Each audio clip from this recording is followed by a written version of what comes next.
Can you give us an estimate? Probably in the thousands at this point, depending. Not all of them are at under that statute. Some are people. So there's two visa SEVIS, I don't want to go into SEVIS. It's a separate issue. No. They're related, but we can't conflate them because they're two different. One is the one you've decided, national interest of the United States.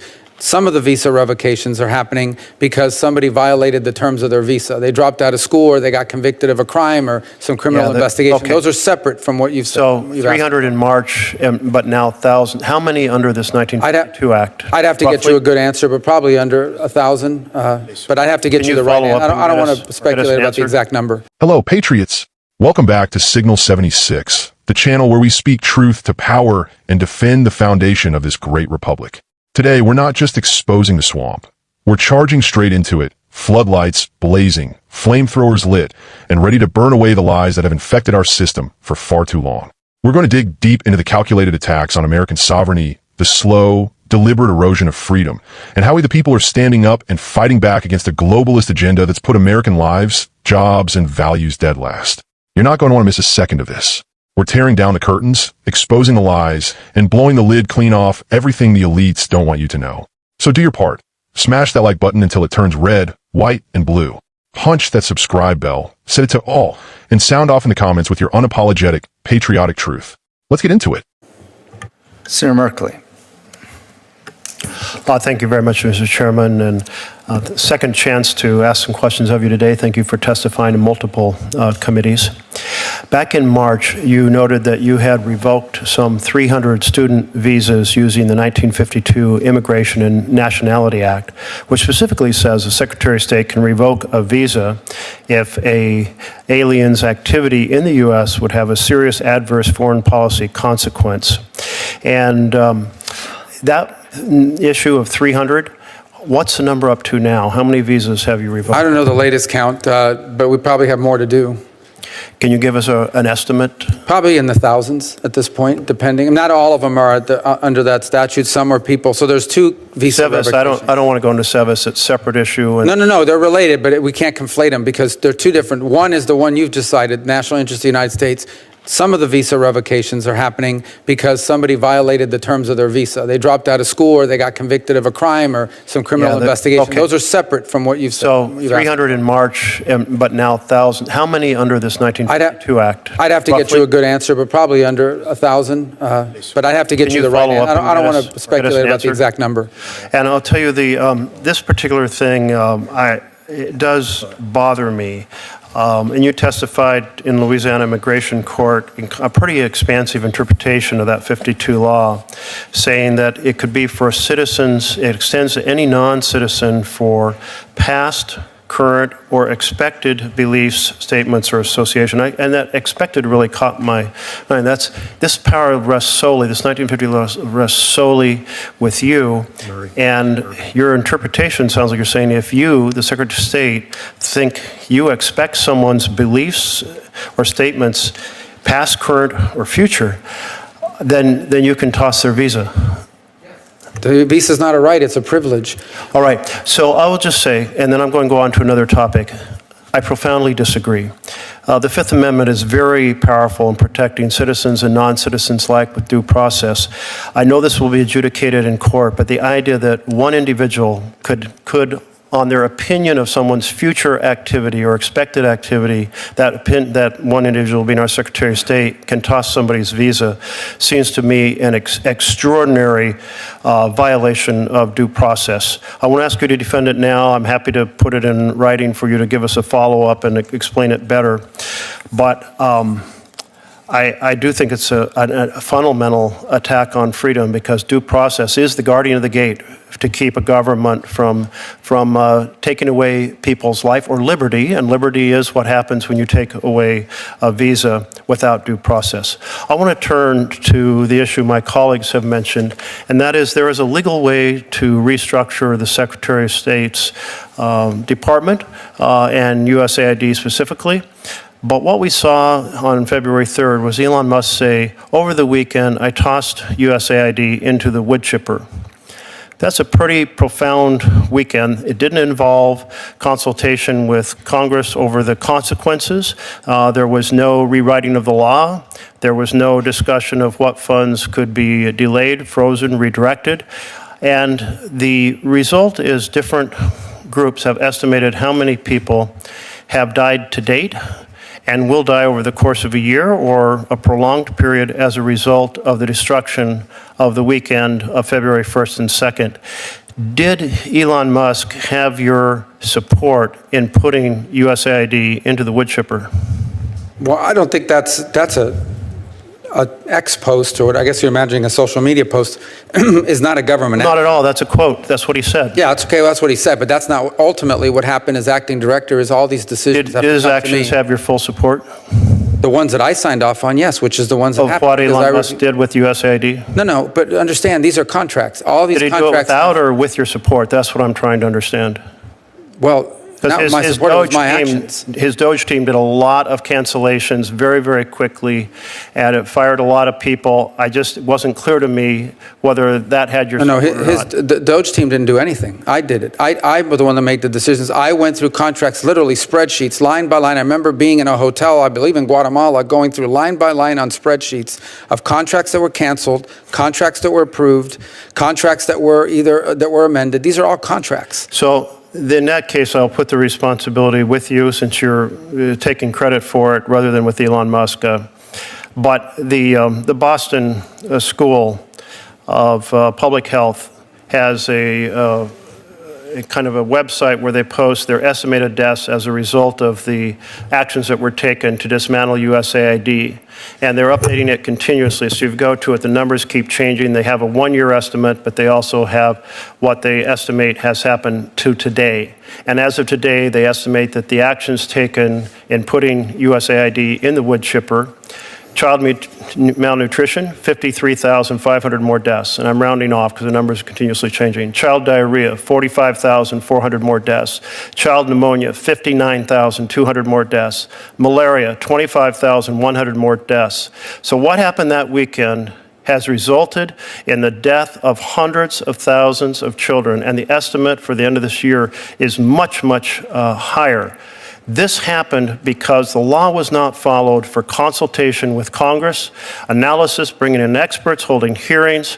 How do you kind of accept what you just put forward, that it was your action to cancel these contracts? Your contracts in this fashion, freezing fund, firing individuals, has resulted in the death of hundreds of thousands of children. That's false. That's fake. That's just not true. That's a study based on if we canceled every one of these programs permanently.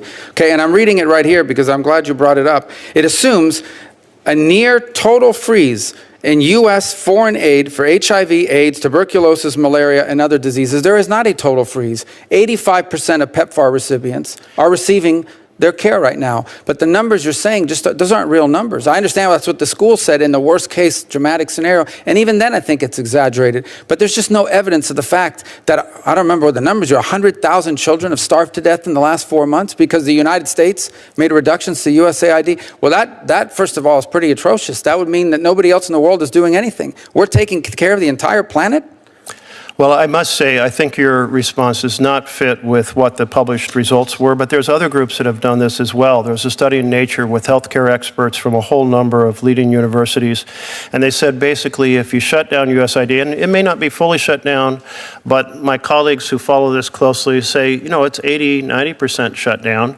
And Nature study, or published in Nature, said, look, because of what has happened, we will see some 15 million additional deaths over 15 years just from HIV, producing 14 million orphans, and another 10 million people, children and adults, dying from malnutrition, tuberculosis, diarrhea, malaria, and other diseases. And there's even higher numbers from the Friends of the Global Fight Against AIDS.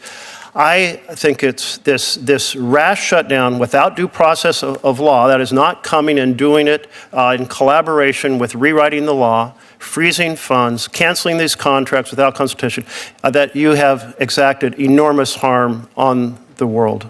Again, those numbers you're saying are staggering and unrealistic. The reality of it is, if what you're saying is that unless the United States funds foreign aid at these levels in perpetuity, the world's going to suffer 15 million deaths in 15 years, and every country should be voting for everything we want at the UN. The number was 15, because we're basically funding and feeding the world. 15 million in the study of nature, yes, from the shutdown of these programs. Thank you.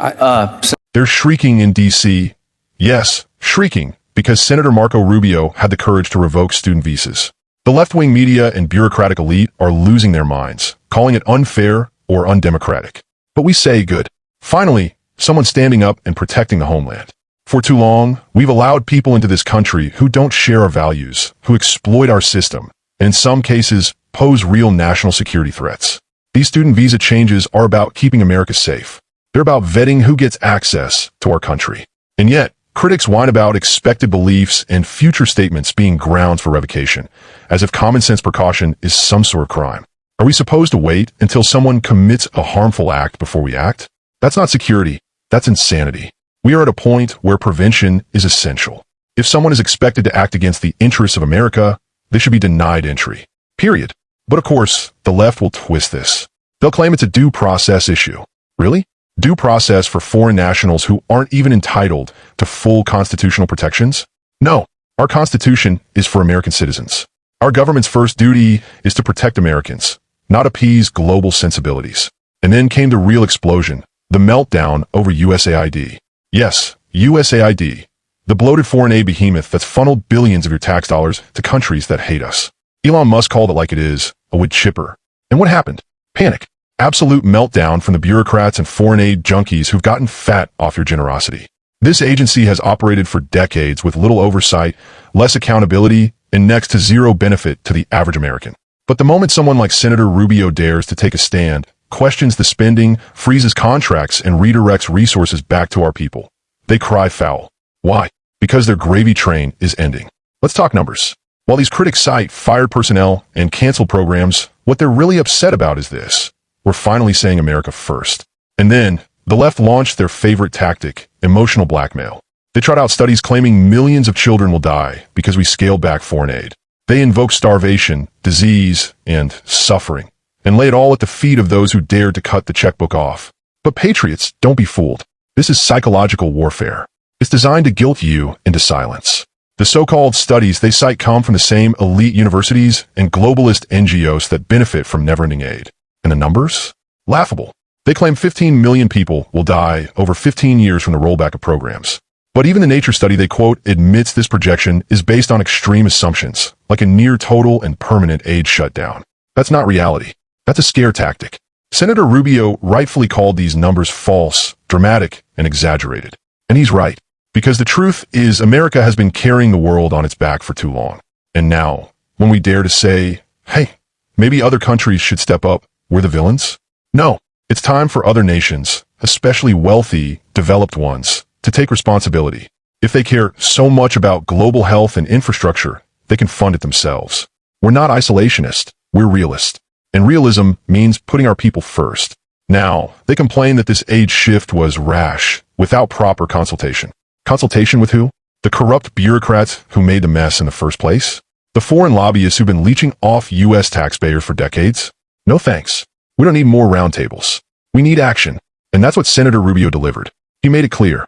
The U.S. should not be the world's piggy bank. It is not sustainable. It is not fair. And it is not patriotic to bankrupt our own nation for the sake of global virtue signaling. Let's talk about priorities. The kind that signal the end of American decline and the rebirth of American strength.